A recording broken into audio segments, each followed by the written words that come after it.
Hi, and good evening. I'd like to welcome you to Poem Praise 2. And I do thank you for tuning in, and peace and blessings be upon you and your family. Now, I know it's been a couple days, been a little busy, but certainly let us get back into the Black Woman's Guide to Understanding the Black Man. And we're going to continue on. And take 58 is as such. Now, those sons have nothing to gain or to lose, and they are not the least bit concerned about their futures. And while they appear to be living only for today, they know nothing about today either. Drugs are often at the root of their orphaned situation. Crack is managed to do something in the black community that no other vice ever achieved. It has separated the baby from its mother.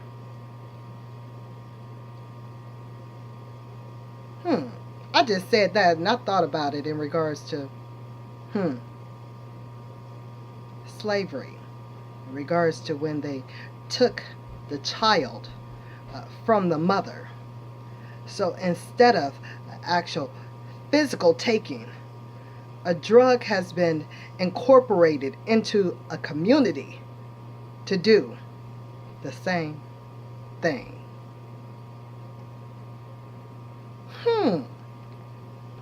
It's not in the book. That was a little ad lib, but we're going to go back to the book. And produced a climate where babies have no special value and receive no special treatment because of its helplessness.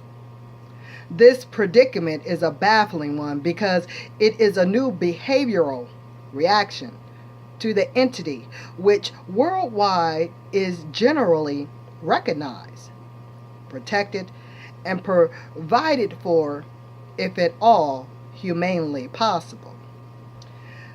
The parental club relationship has always been a dependable one throughout nature and mammals. But the mental manipulation produced by a crack cocaine's dominant addiction has severed these ties and left black babies to root out food and defend themselves as adults.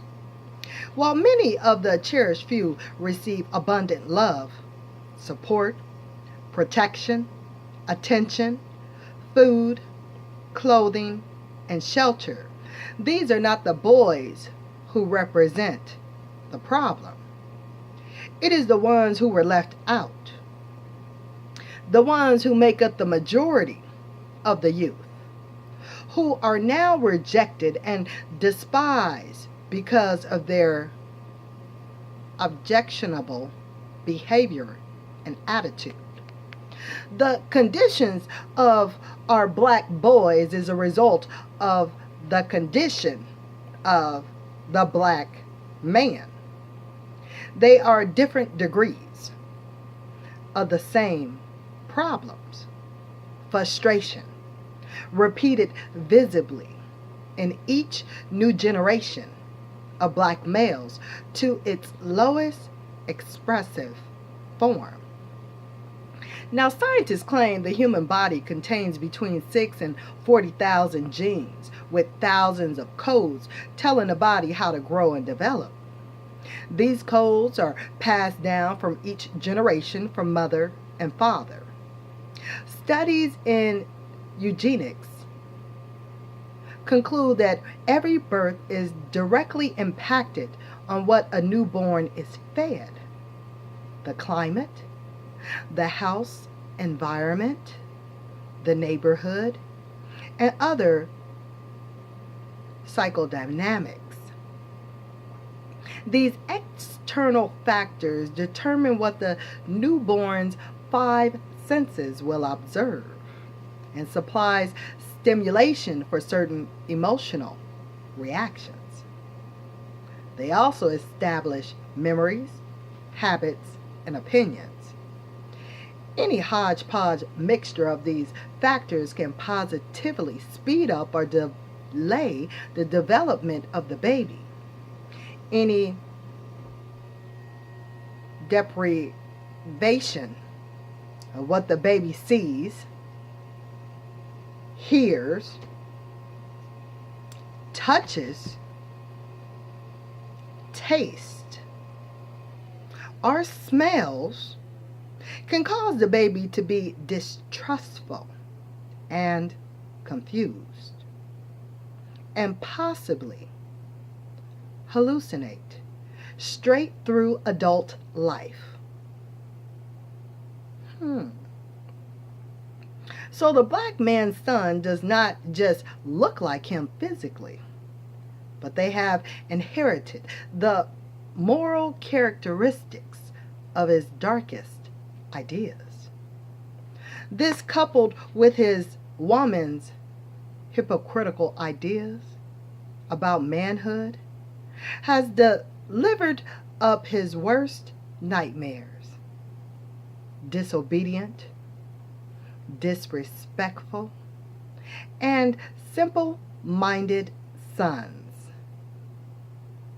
The failure of a son to thrive in a serious, constant pain, an ache that never goes away like an unhealed sore, an ever-present infection that eats at the core of the heart.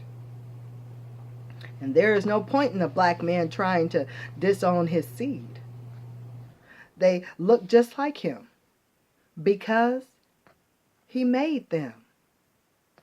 Hordes of black boys bear witness to his failure daily. In 1990, African American boys are teen fathers, triple the rate of white boys. 230 black boys are teen fathers as compared to 49 white ones in each time frame studied.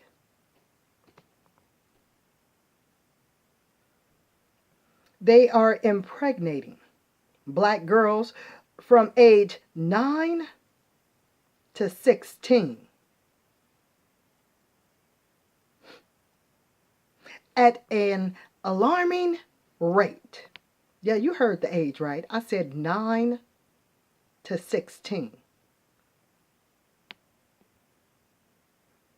Right when the actual female, about the time she gets ready to start menstruating. Of course, you have to menstruate in order for the male to fertilize the seed. But 9? At an alarming rate. My. Of course, they are not qualified to be fathers or mentors to a baby, so the cycle continues. They, too, are now failing their sons. Ditto. Black men say they already know that all of their cultural traditions have been extinguished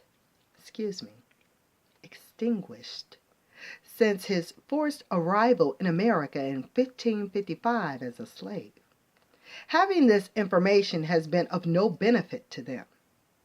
They should have worked extra hard to train their sons into knowledge and responsibility and imparted values and standards to ensure that they grew into civilized, dedicated men.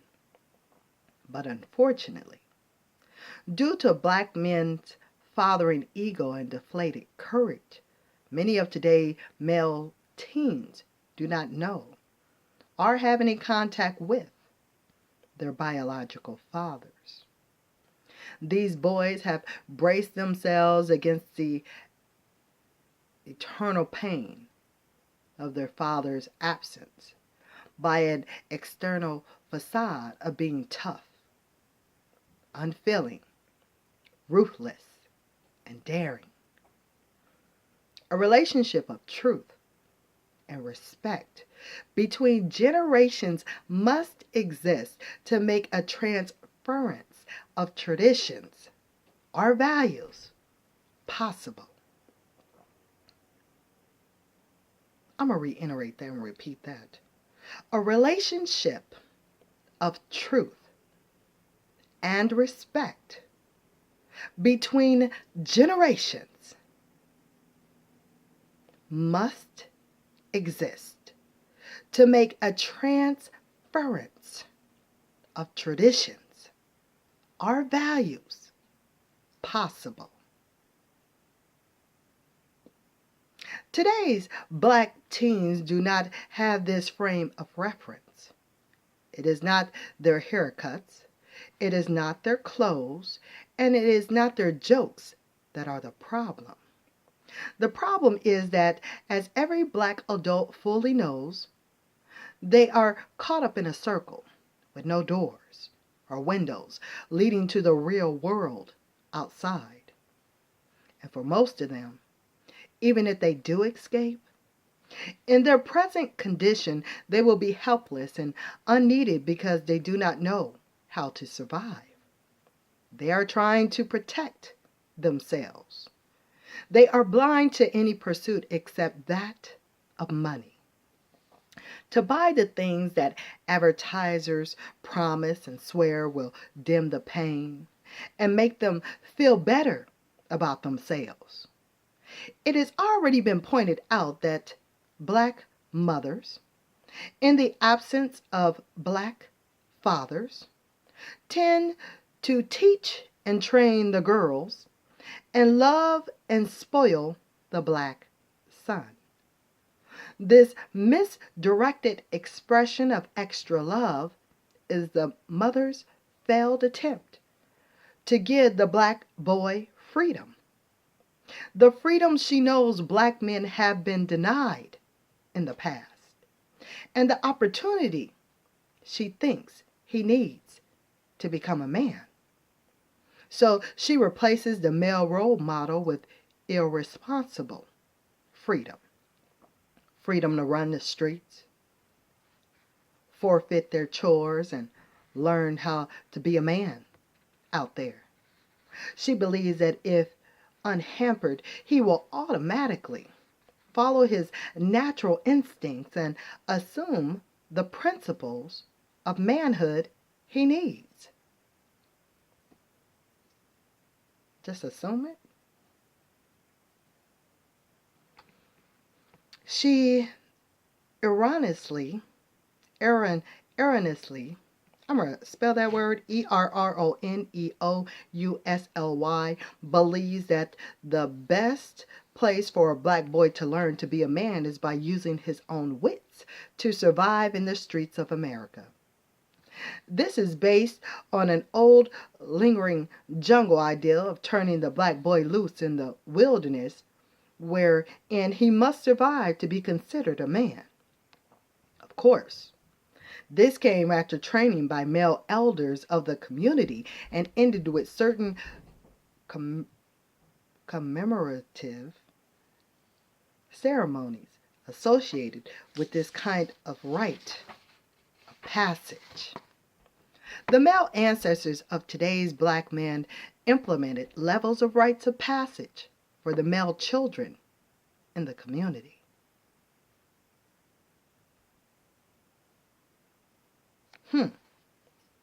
That's an important fact. The male ancestors of today's black men implemented levels of rites of passage for the male children in the community. So the ancestors, they got some rights out there. Okay, don't know them, you need to search them out. Truth, knowledge, search it out. This is going to complete this tick for Poem Praise 2. Stay tuned. Peace and blessings be upon you and your family this day. Be blessed and be encouraged. And have a wonderful rest of the evening. Okay? Later, y'all. Peace be upon you. Okay? Talk to you later.